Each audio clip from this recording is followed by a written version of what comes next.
Hello, my name is Ashley Rooney. I'm with the Lexington Remembers World War II Committee, and we have been interviewing survivors of World War II, and today I have with me a wonderful gardener, a friend and member of the garden club, Christel McCarthy, who came to us from Germany many years ago. She's here to tell her story. So, Christel, when were you born in Germany? I was born July 4th, 1941, in a town called Solingen that is famous for cutlery. And you have Wüsthof and Twin Works, cutlery. People know that cutlery well, but they don't know where it's made. The town is kind of not well known. No. But it's part of, it's close to Cologne and Düsseldorf and also the Ruhr area. So that was an important aim for bombing, because that's where the war industry was placed. Oh. Much of the war industry was placed. So we had very early bombing rates. From the English? From the English, okay. Yes. And they tried to bomb the factories. Mm-hmm. And at times it got pretty bad. And what they would do from the German government at the time, if you had relatives somewhere in the countryside, the men, of course, were off to war, and my father was a toolmaker by profession, and he was very good in making rifle barrels that had to be position work, and so he didn't have to go to war. Oh, that's and lucky. He stayed with us, yes. You know. But the bombing got so bad that then my mother and myself, we were sent to our relatives in Austria, to some godforsaken little village in Austria. And today there are even 7 houses there. Oh. And there was a POW camp in the mountain. They did forestry work, and they were mostly English and Scottish soldiers. Mm-hmm. And I used to get my hair cut from a Scottish POW man. Really? And they had actually not a terrible time there, because the women that had no men at home, they were very happy to have these men to help with heavy chores. So that's one of the memories I have about being in Austria. And were you speaking English with them? No. You just, I can't even remember. I was so young, 3 years old. Right. And, but somehow they all got along, There wasn't anything severe about that I know about, you know. And for an unusual reason, Christina Gamota and her family, they fled the Ukraine. And she was just a couple of villages from where I was. Yes. we could have walked and seen each other. You could have been friends way back then. That's right. So that's just a funny side story. Mm. But anyway, then our town was really flattened. Which town? The Austrian town or the German town? Town of Solingen, where I in Germany. Came from. Okay. And you stayed with your relatives for a while, and then you would be going home again. Mm-hmm. So we were back in our hometown, and the bombing raid came November 4th and 5th, 2 nights in 1940? 1944. 1944, okay. 1944. At this point, I was a little over 3 years old. So you can imagine, I don't remember too much of that time. No, you don't. That night, I usually would go on the weekend to my grandparents, mm-hmm. my mother's and father's, my mother's parents. Right. And they lived on the edge of town in a little house. And we were safer there than in the center of town. And we had a big old house in the center of the village where people would run to when the bombing raids came. Mm-hmm. And I remember this so well that everybody listened to the radio, and they would say a heavy bombing squadron coming in over Holland. See, we were not too far from Holland. Coming in over Holland and heading for the Ruhr area. And that's when you grabbed your belongings. Everybody had his little backpack, and I had a little backpack with my doll in it. And then off to this old house to the basement, and you would sit and wait. Do you remember sitting and waiting? Yes, I do. Just flashes, of it. We all sat and wait, and there was food and water in there, and some basic bedding and so on. Well, my parents were that night in our house, in the city. Yeah. And the house was bombed out. And we hadn't heard from my parents the next day. So my grandfather walked along the railroad tracks because our house where we lived was not far from the railroad tracks, and he used that as a direction. The house was gone, and there was so much rubble. Oh, yeah. So my grandfather, he knew everybody was usually in the basement, so he was able to open a cellar window, cleared of the rubble, and get my parents and the other people from the building out of there and saved them. They were still there. Yeah, so my grandfather saved them out of there. They weren't hurt? No, they weren't hurt because everybody was shocked because they didn't know whether they made it out alive, Oh, yeah, yeah. So then we first moved, and what was saved was, I remember that so well, sitting on that sleigh, there was a sled. They saved a sled. And on top of that was a radio, Grundig radio, the pride of the family. And on top of the sled, first they went to my grandparents to have shelter. But all my other relatives showed up too, because they had 6 kids, Yeah. Of course, the 3 boys and 3 girls, and they were married, but the boys were in the military, of course, they were somewhere. And so we arrived in the little house of my grandparents, and they tried to accommodate everybody. Well, it was kind of a zoo, And then we decided we got to find another place, and they had opened up an old mill in a valley where they put all people like ourselves who had lost their house.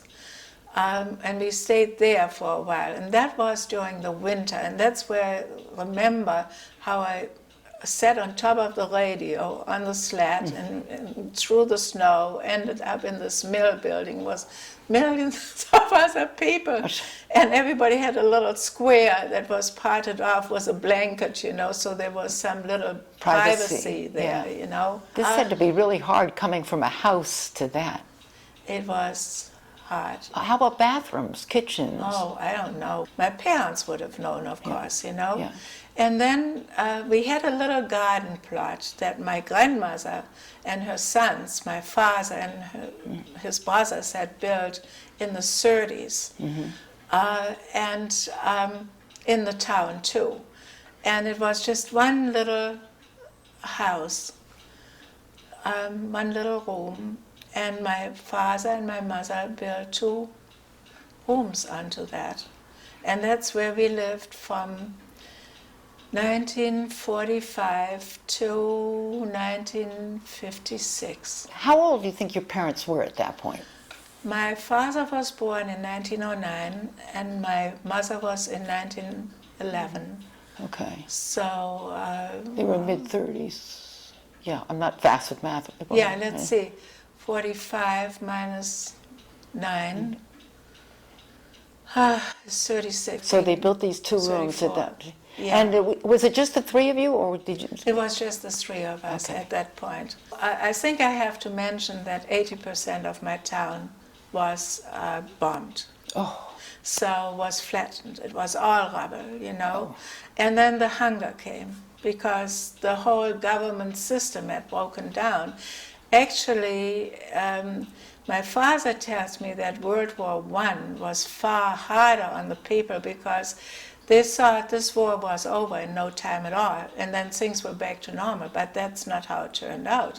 But Hitler had organized food stamps for everybody, very organized, and people had little food, but they did get a tiny bit of butter and a tiny bit of sugar and a tiny bit of flour, and they somehow made it work, you know. But then once that administration was gone, it was free for all, you know, there was nothing there. Do you remember being hungry? Oh, yes, I do remember being hungry. Coming home from school, we would eat, I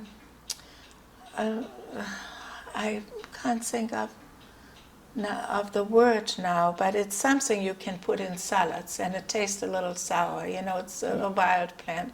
We would find things like that and eat. And I remember coming home, I would say to my mom, I'm really hungry. And she said, I'm so sorry, but I can't give you anything. What I have now is for tonight, for dinner. And I also remember we would get aid from America, Quäkerspeise, Quaker food.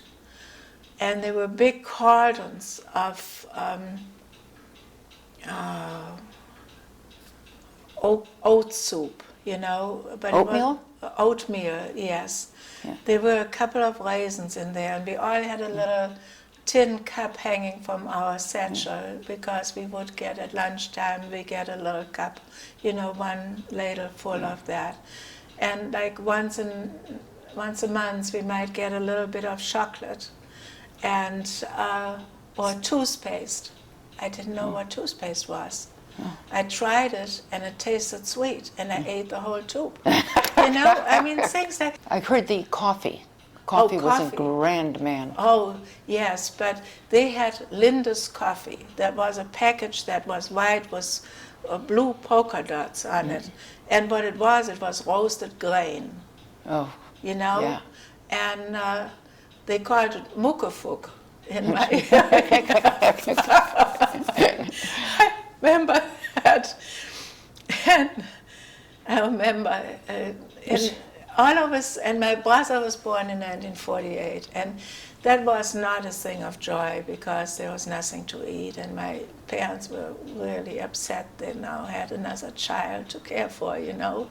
But then 48 was also the year Marshall Plan was coming through. And it was amazing how this was organized, because from one day no food to the next day there was food. How they got this into the communities so fast, I think everybody was amazed. I mean, certainly I was. And in order to get bread, for example, my mother would put me in a bread line in some bakery where everybody was lined up. And little by little you would advance to the counter, and very often you arrived at the counter and there was nothing left, you know. Meanwhile, my mother was in another bread line at another baker, and maybe one of us was lucky in getting a loaf of bread. You were about 8 or 9 at this point. I was 7. And you were standing in the bread lines. Yes. Wow. Oh, there was children younger than myself. We had never seen a banana or an orange, or, you know, apples, pears, or plums, whatever grew in the orchard, that was what you knew, you know. Well, there were bananas, my God, that was really something, you know. I also remember, which goes back a little ways, in 45, I spent a lot of time with my grandparents. There were a lot of children my age, and their fathers were all in the war. And their mothers were home. And the German soldiers had left as the Americans advanced. The German soldiers had left their vehicles behind, and there was lots of war stuff around. Well, we kids would go in the Jeep, you know, in the cars and play. Did you play in the tanks and everything else? Can you imagine? I mean, I'm sure there was munition around. Oh, sure. And we just never gave it a thought. It was just a lot of fun. And I have to say, we children never felt deprived. I talked with my friends of the time, not long ago, and said, "Do you ever feel poor?" No, we didn't feel poor. We had so much fun. We made do with what we had. At that point, did people like Americans? You went from America being the enemy and bombing. Well, the English did really most of the bombing, you know, in my particular area. But a lot of families had relatives in America. Oh. There's so many Germans that have relatives in America.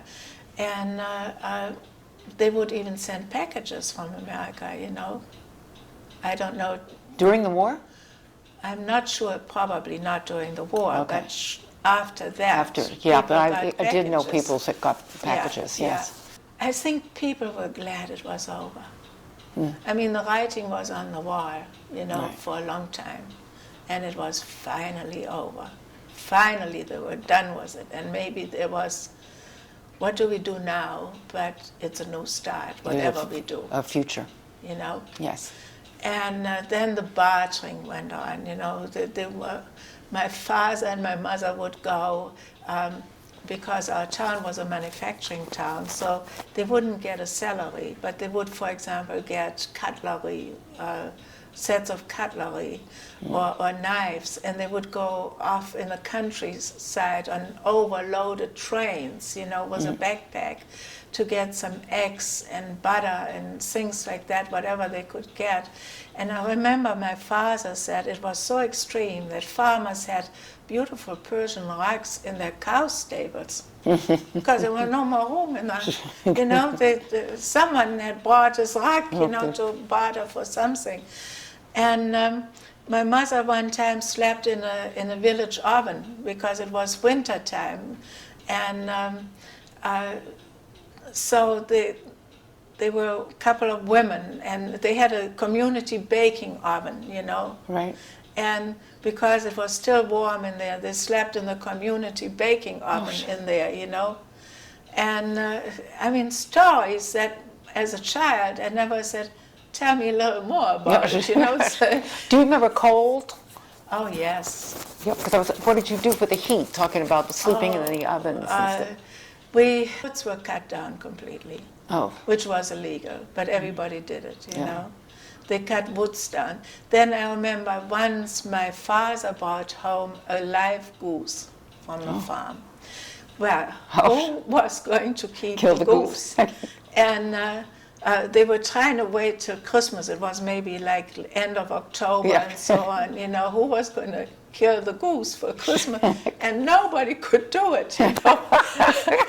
And then my uncle, who grew up near the Belgian border, he was the husband of a sister of my father, had grown up on a farm, so we figured Uncle Klaus can do it, you know. He is the only possible one to kill the goose. And, well, they finally killed the goose, found out that thing was so skinny, they had to get fat from somewhere to have it in the frying pan. Now, you were going to school all this time. School started after the war. Oh, yeah, they had that pretty good organized. And you asked me about how did people feel about Americans. We ended up in the British zone. So the American zone was actually further south of Frankfurt, you know, towards Bavaria. And we ended up in the British zone. And there was a French zone for a short time somewhere, but I can't remember where exactly that was. I think in the Saar area, the French area was in the Saar area, which it borders onto Luxembourg and France. And it was just a smaller area. It was a steel and coal mining region. And the Moselle River starts there, you know. Let me see, I forgot what I was going to say. About how you felt about America. Oh, and then they started to denazify us. Because everybody was so drummed into being a Nazi that they figured they better do something about it and start with the kids, you know. We all had to learn English. Yeah. But nobody thought, God, whoever needs English, you know. Yes. We're here in Germany, we're here forever. Yeah. Nobody will need English. So I never paid much attention to my English lessons. Okay. But, you know, the economy started rising. And slowly, slow by slow, little businesses started up. I remember my father started a liquor business from some refugee from Eastern Germany who had a liquor factory over there. And of course, they had nothing now, you know, and he was trying to start up this factory. And my father was a musician. He played the violin, and he had a little dance band on weekends, you know. Okay. So he knew a lot of restaurants, and he thought, oh, I'm going to try and sell this man's liquor because I know so many restaurants. And my mother and myself, was glue, put the labels on the bottles at the kitchen table. And all I remember, the labels were so beautiful. There was one label, was a big stag on it, and I enjoyed gluing the labels. Oh yes. I wonder what kind of liquor it was. Schnapps, you know. Oh, schnapps. Okay. And probably liqueurs, you know, something like that. Now, was this before the wall or after the wall? Oh, that was before the war. Before that the was war. around 48, 49, Okay. I think. You know, So you were gluing those labels. I know, at the kitchen table. We had great fun doing it. Yeah. But it wasn't very successful, so my father stayed in the factory and did what he had to do, you know. But I say that people try to start something, you know, start living again. I got out of school in 1956 and started a business education, which was, I went into a company. They bought steel. This is now mid-50s, so we have advanced, you know.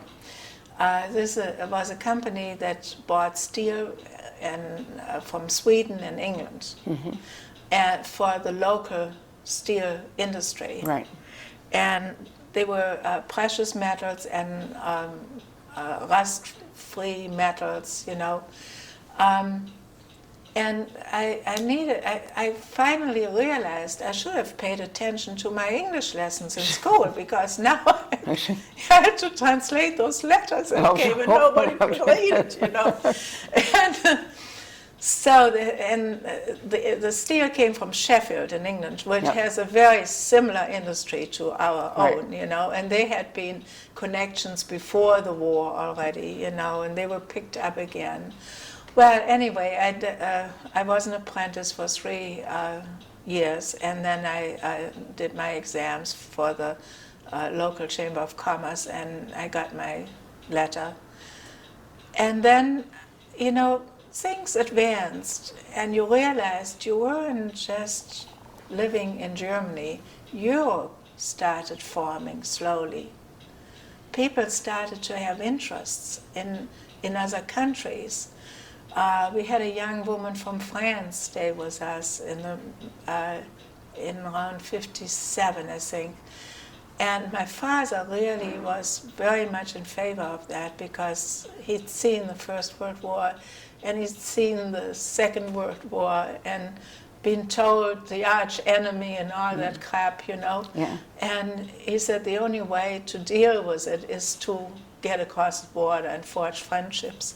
So then by the end of the 50s, early 60s, young women like myself were going either to France, to Spain, or to England to learn the language better, and then come back and are able to have a better position in the job market. Okay. Because more and more companies dealt with the countries across the border. Okay. So You were 18 at that point. At that point, I was 18. My father didn't want me to go overseas till I was 21. He said, when you're 21, you do what you want to do, but you're home till you're 21. That was that, you know.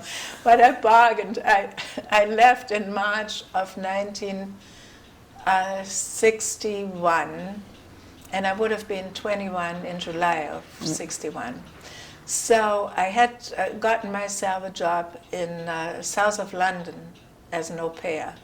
Oh, And I worked there for a little while, and I got to know other girls in my position, and they said, you know, there's a great job opening in the hospital in Kingston-on-Thames. And I said, well, what am I going to do in the hospital? And they said, they need a cook. I said, that's right up my alley. And so I was the cook in the diet kitchen. Diet kitchen means they cook just for people, like they couldn't have salt, right, or they couldn't have diabetes, gluten or anything like that, you know. But my English wasn't that good, that I couldn't even read the menu, what I had to cook, you know. And there was a Swiss girl there, and she spoke quite well English. And we met like 10 minutes before we started, and she would say, today you cook this and that, you know. And I slowly got into it, you know. And we had a wonderful time. And by age 21, you had 3 different careers. I know. Cooking was, I mean, you could have done it blindfolded. You know, the English are not known for good cuisine. And, but it was a very good atmosphere. And I worked together with a Mr. Harris. I can still see it in my mind's eye, Mr. Harris. Oh, I gotta find these pictures. And he was there to do all the dishes. You know, dishes were done by hand. And Mr. Harris had free on Thursdays, his day off. Then I had to do the dishes and whatever, preparing the vegetable. I was a vegetable cook. But he also killed the chickens on Thursday. And I said, no way am I going to kill chickens. You gotta find somebody else. I'm a vegetarian, you know. And well, they did. But also and then there was Bill the baker, and he baked. Yeah. And they had a walk-in fridge with big wheels of Canadian cheddar.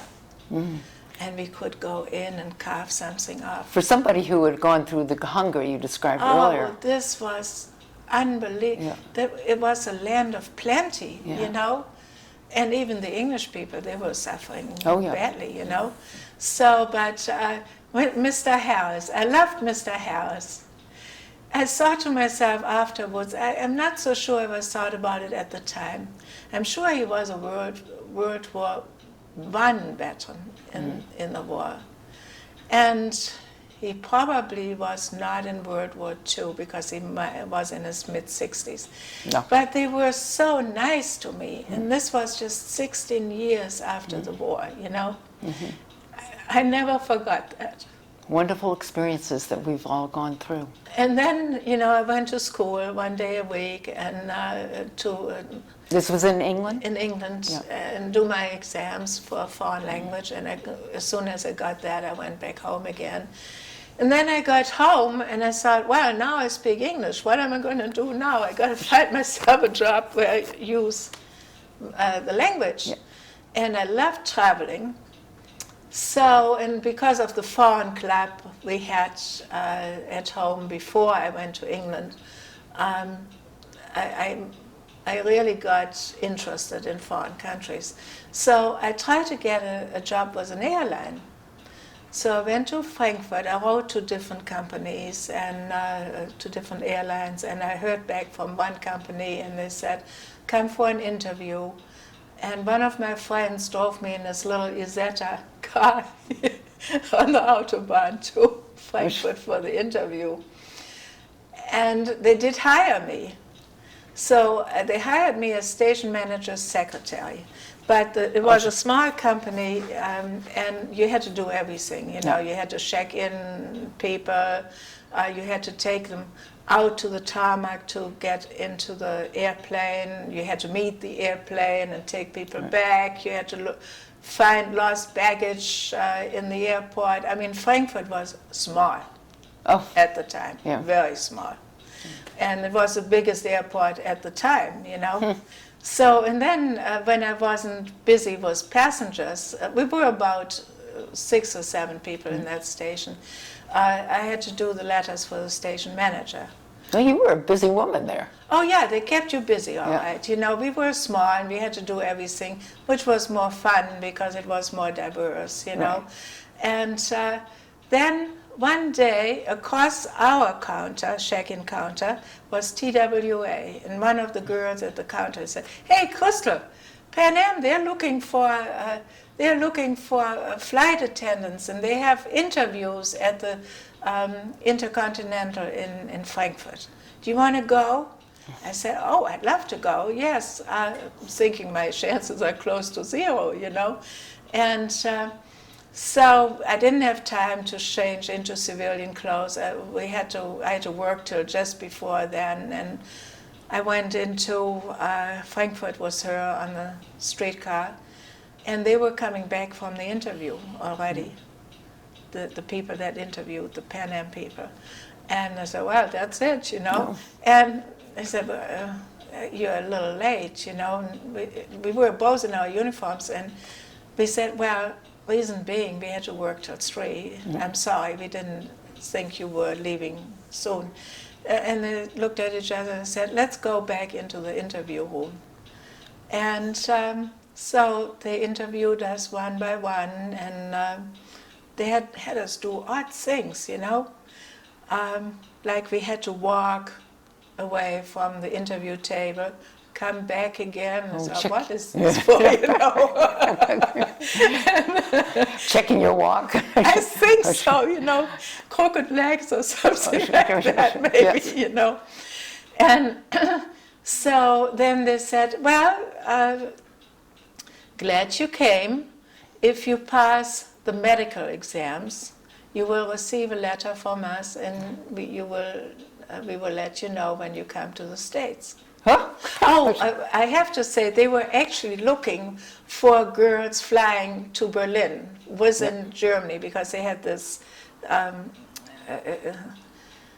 Pan Am, British Airways, and France. They had these flights from Germany to Berlin because people couldn't cross through East Germany to get to Berlin.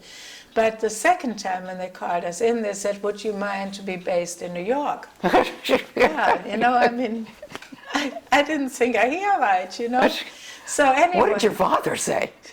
I think they didn't believe it. Oh. They never said a word. I think they were so dumbfounded.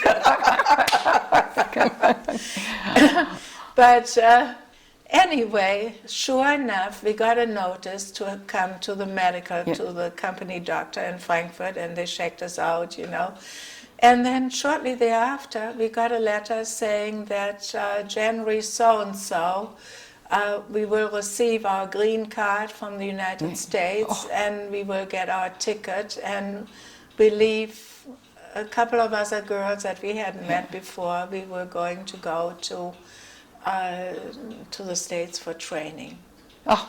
That's how I ended up here. Oh. And my training was in Miami. They just had opened the new stewardess school in Miami, and 6 weeks. It was pretty tough, you know.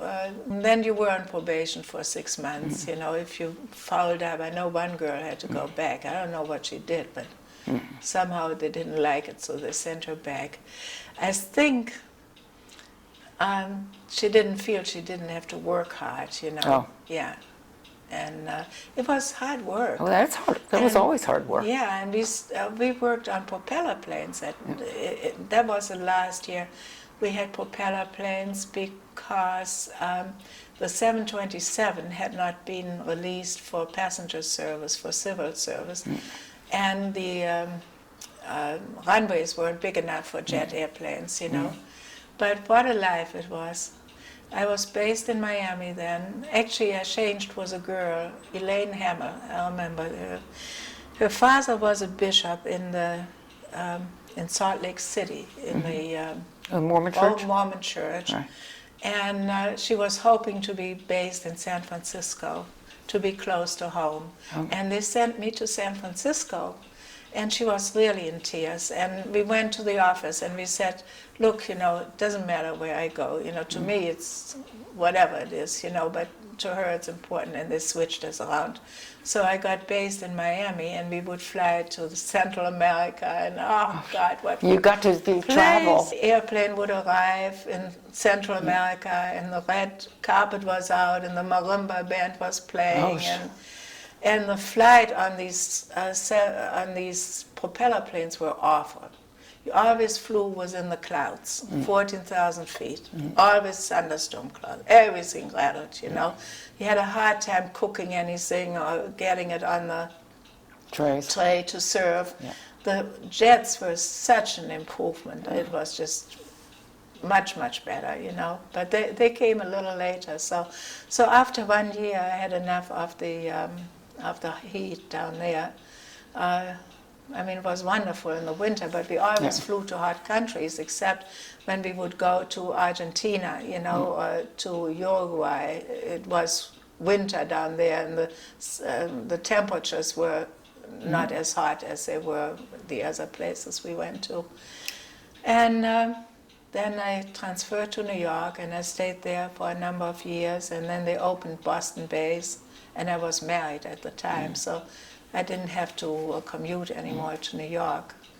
Yeah. And so now you've ended up in Lexington. Yeah, it ended up here. That's a wonderful story you've told us. For the child who was born on the 4th of July during the war in Germany, to have made it all the way here and have gone through all the travels and adventures you have, we're very fortunate to have heard that story. Thank you so much for being with us today. Well, I'm glad I could share it with you.